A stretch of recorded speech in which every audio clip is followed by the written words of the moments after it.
വർണ്ണിച്ചിരിക്കുന്നത് നാം കേൾക്കുക, നാം മനസ്സിലാക്കണം പ്രിയപ്പെട്ടവരെങ്ങനെ സുകുമാരി കാക്കാട് എന്ന് പറയുന്ന ഒരു കവി ലോകത്തിന്റെ ഹബീബായ തങ്ങളെ കുറിച്ച് വർണ്ണിച്ചത് എത്രയോ സുന്ദരമായിട്ടാണ്. നാം മനസ്സിലാക്കണം എങ്ങനെ സ്വർഗത്തിൽ നിന്നും ഹൃദയത്തിലേക്കൊരു സ്വർണ്ണനൂൽ പണിത പ്രവാചക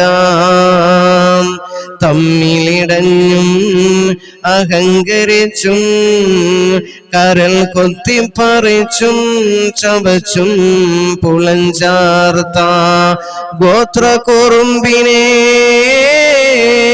കാട്ടുഗൗര്യങ്ങളെ ശാന്തി സങ്കീർത്തനം ആക്കിയ നായക.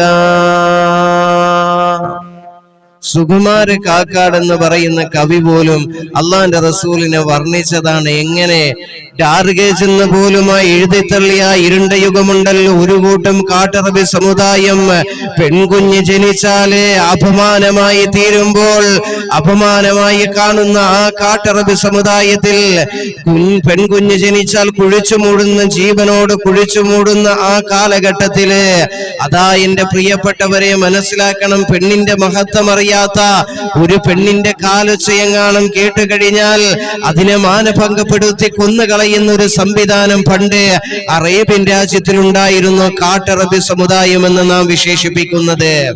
എന്റെ പ്രിയപ്പെട്ടവരെ, അവിടേക്കാണ് അള്ളാഹുവിന്റെ പ്രവാചകൻ സല്ലല്ലാഹു അലൈഹി വസല്ലമ തങ്ങൾ പരിശുദ്ധമായ ദീനിന്റെ പ്രബോധനവുമായി കടന്നു ചെന്ന് അവിടെ ഉള്ള മനുഷ്യരുടെ മുമ്പിലേക്ക് വിശുദ്ധമായ ഖുർആൻ ഓതിയ അള്ളാന്റെ റസൂൽ സല്ലല്ലാഹു അലൈഹി വസല്ലമ തങ്ങൾ വിശുദ്ധമായ ഹിദായത്തിന്റെ വെള്ളി വെളിച്ചവുമായി ആ കാട്ടറബി സമുദായത്തിന്റെ ഹൃദയത്തിലേക്കാണ് പ്രിയപ്പെട്ടവരെ വിശുദ്ധമായ ഖുർആൻ നൽകി മനുഷ്യ ഹൃദയമാക്കി അവരുടെ ഹൃദയാന്തരങ്ങളെ മാറ്റിയെടുത്തത് ലോകത്തിന്റെ ഹബീബ് നബി മുഹമ്മദ് മുസ്തഫ സല്ലല്ലാഹു അലൈഹി വസല്ലമ തങ്ങളാണ്.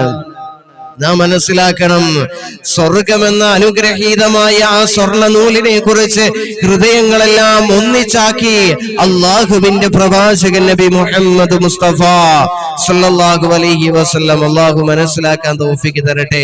ഇതെല്ലാം പഠിച്ച് അമുസ്ലിമീങ്ങളായ ആളുകൾ പോലും അള്ളാന്റെ റസൂലിനെ വർണ്ണിക്കുമ്പോ ആ ഹബീബ് സല്ലല്ലാഹു അലൈഹി വസല്ലമ തങ്ങളുടെ മഹത്വം മനസ്സിലാക്കി എന്തേ മുസ്ലിം സമുദായമേ നാം ജീവിക്കാത്തത്? അള്ളാഹു അതിന് ഭാഗ്യം നൽകി അനുഗ്രഹിക്കുമാറാകട്ടെ.